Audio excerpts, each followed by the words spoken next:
10 بے سند روایات۔ عوام میں کئی ایسی روایات مشہور ہیں جن کا کوئی ثبوت نہیں ملتا۔ ہم ایسی 10 بے سند روایات کا آپ کے سامنے ذکر کرتے ہیں۔ روایت نمبر 1، مسجد میں بال کا ہونا ایسا ہے جیسا کہ مردار گدھے کا ہونا، اس لیے مسجد سے بال نکالنا ایسا ہے جیسا کہ مسجد سے مردار گدھے کو نکالنا۔ روایت نمبر 2، ایک صحابی کے چہرے پر داڑھی کا صرف ایک ہی بال تھا، انہوں نے اس بال کو بھی کٹوا دیا تو حضور اقدس صلی اللہ علیہ وسلم نے ارشاد فرمایا کہ تم نے وہ ایک بال کیوں کٹوا دیا؟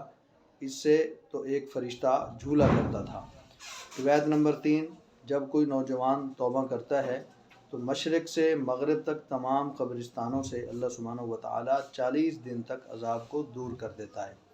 روایت نمبر 4، حضرت عبد الرحمن بن عوف رضی اللہ تعالیٰ عنہ نے مدینے والوں کی دعوت کی، لیکن ایک صحابی مسجد نبوی میں گہری سوچ میں بیٹھے ہوئے تھے تو ان سے حضور اقدس صلی اللہ علیہ وسلم نے پوچھا کہ تم یہاں بیٹھے کیا کر رہے ہو؟ تو وہ صحابی کہنے لگا کہ میں یہاں اس فکر میں بیٹھا ہوں کہ کیسے آپ کا ایک ایک امتی جہنم سے بچ کر جنت میں جانے والا بن جائے۔ تو یہ سن کر حضور اقدس صلی اللہ علیہ وسلم نے فرمایا کہ اگر عبد الرحمن بن عوف 1000 سال بھی مدینہ والوں کی ایسی دعوتیں کرتا رہے تب بھی وہ تمہارے ثواب تک نہیں پہنچ سکتا۔ روایت نمبر 5، بے نمازی کی نحوست 40 گھروں تک پھیل جاتی ہے۔ روایت نمبر 6، جس شخص کی طرف اللہ تعالیٰ ایک مرتبہ رحمت کی نگاہ سے دیکھتا ہے تو اسے جہاد کے لیے قبول فرما لیتا ہے، اور جس کی طرف 10 بار رحمت کی نگاہ سے دیکھتا ہے تو اسے حج کے لیے قبول فرما لیتا ہے، اور جس کی طرف 70 مرتبہ رحمت کی نگاہ سے دیکھتا ہے تو اسے اللہ کے راستے میں نکال دیتا ہے۔ روایت نمبر 7، جب استاد اور طالب علم کسی بستی سے گزرتے ہیں تو اللہ تعالیٰ اس بستی کے قبرستان سے 40 دن تک عذاب ہٹا لیتا ہے۔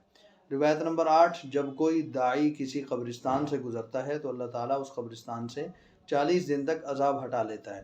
روایت نمبر 9، حضور اقدس صلی اللہ علیہ وسلم نے تندور میں روٹی لگائی لیکن وہ نہیں پکی، جب وجہ پوچھی گئی تو فرمایا کہ جس چیز کو محمد صلی اللہ علیہ وسلم کے ہاتھ لگ جائیں اس کو آگ نہیں چھو سکتی۔ روایت نمبر 10، جو شخص اللہ تعالیٰ کے راستے میں نکلتا ہے تو اس کے گھر کی حفاظت کے لیے اللہ تعالیٰ 500 فرشتے مقرر فرما دیتا ہے۔